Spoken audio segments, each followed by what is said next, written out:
Okay, let's look at a couple scenarios that can happen uh, in a minor key with our 5-1 progression. We'll stay in D minor. A couple of these are okay, a couple of these are not okay, but you're going to come across these when you're trying to figure out your voice leading. So I want to just walk through a couple of them. So first, let's look at this example. So I'm on my top voice. It's going to plunk these in really fast.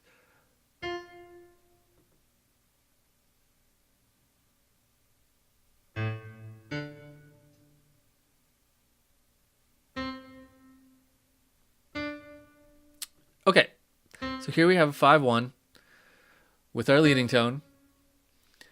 We do not have a perfect authentic cadence here. Why? Look close and think about it for a second. What are the two things we need? We need 5-1, root position 5 and root position 1. We do have that. The other thing we need is 7-1 in our soprano voice. This is in the alto voice. So this is not a perfect authentic cadence. It is, however, worthy of being called an imperfect authentic cadence. It means it's close to a perfect authentic cadence. It's still a root position 5-1. It's just not perfect. But what I wanted to point out with this one is we have parallel thirds. You're going to encounter situations where you're going to want to do parallel thirds to go between these two, and it is okay. Parallel thirds are okay. Right? It sounds fine. So parallel thirds are allowed. Don't be afraid of those. We don't like to have like long strings of parallel thirds, but in a 5-1 relationship, parallel thirds are okay. And a couple parallel thirds in a row are okay. Okay, let's look at another one. Let's do it right back to back so we can hear these all in a row. It'll be kind of fun.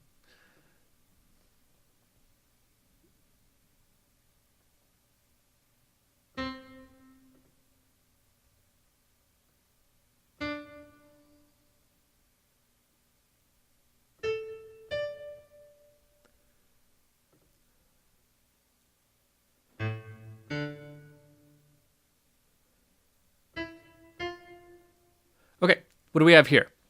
Let's hear it. Okay, anything sound odd about that? This one actually has kind of a no-no in it. I'd say a reasonably good no-no, like something we really don't want to do. It doesn't sound really obvious to us, but it has a parallel octave in it. Do you see where it is? It is here. A to D and A to D. The voice leading is kind of fine inside of it, but it's not great. We don't have an A at all in this chord, which if you remember, if you're making a triad and you have to leave out a note, the fifth is probably the best one to leave out. But when we have four voices, there really shouldn't be a reason we have to leave it out in this kind of a context. So here we just have D, D, D. We have three Ds and an F. So we have parallel octaves and we're missing a note. So that's a no-no. Parallel octaves especially, but we're tripling our tonic, which there are some cases where, tripling the tonic and then having a third somewhere in there can be okay. I wouldn't say that's a definite thing you should never do. There are some voice leading times when you just got to do it, but this isn't one of them. So watch out for parallel octaves. Let's do another one.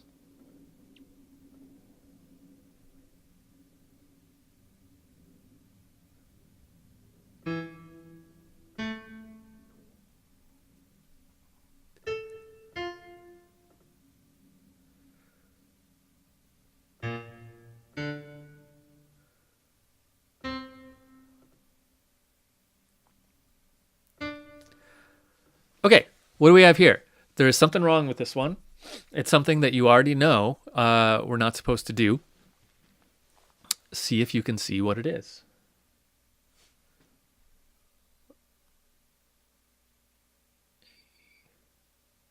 Oop, but I have a wrong note. Hold on. There we go. Sorry. Now, see if you can see what is wrong with this one. The answer is our old friend, our old enemy, actually, our old nemesis, the parallel fifth, right here. So this is a fifth, and this is a fifth. They move in parallel. That is not okay. Let's hear it just for fun. Right? Like, it doesn't sound terrible, but it's a rule. You know, this is the rule of voice leading. If people were singing this, it's not the smoothest voice leading. So we sternly avoid parallel fifths. One more, and this one is something that you'll come across if you have a little more freedom. If you're doing more like kind of a composition thing and not just harmonizing something, sometimes you'll have some freedom to get away. I'll show you what I mean. I'm going to do this over 2 bars, actually.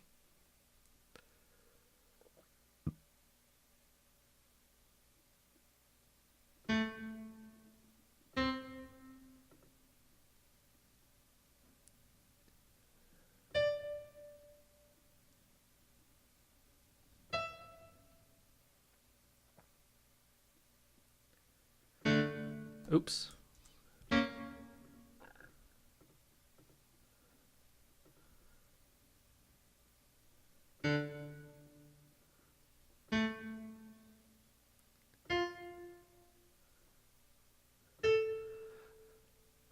Okay.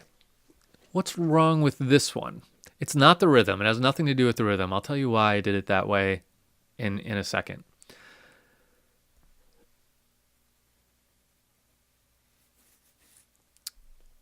First, let's see, is it a perfect authentic cadence?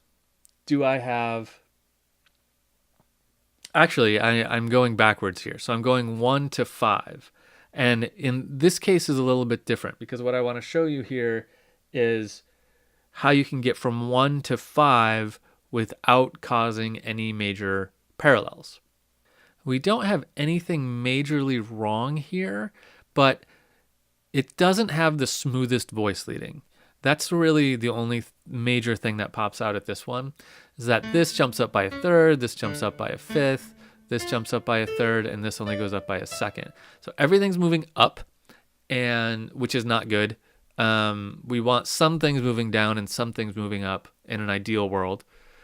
So everything's moving up. Not everything is super smooth. So when you're doing this kind of thing, one thing that we do sometimes, is we cheat a little bit by adding in another inversion of the chord. Check it out.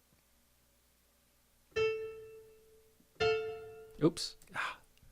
Voices. It's so hard to keep that in mind.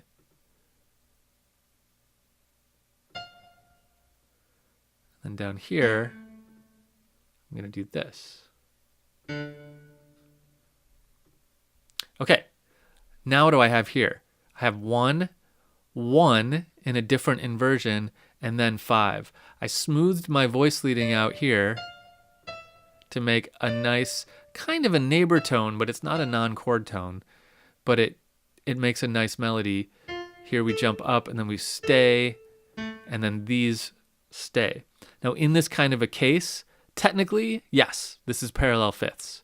It actually is parallel fifths, but we would call this a repeating fifth. And this kind of in this kind of case, it's okay.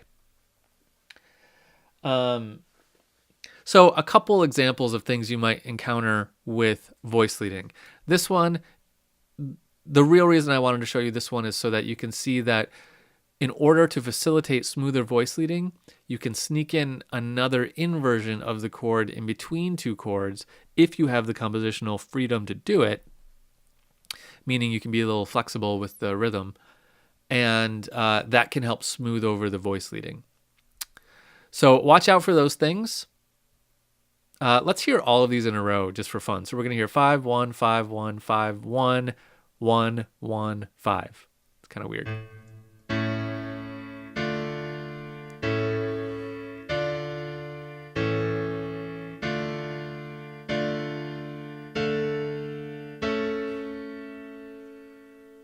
We kind of modulated a little bit there. It almost felt like this was 1 at the end. Weird. Okay, but that's enough of that.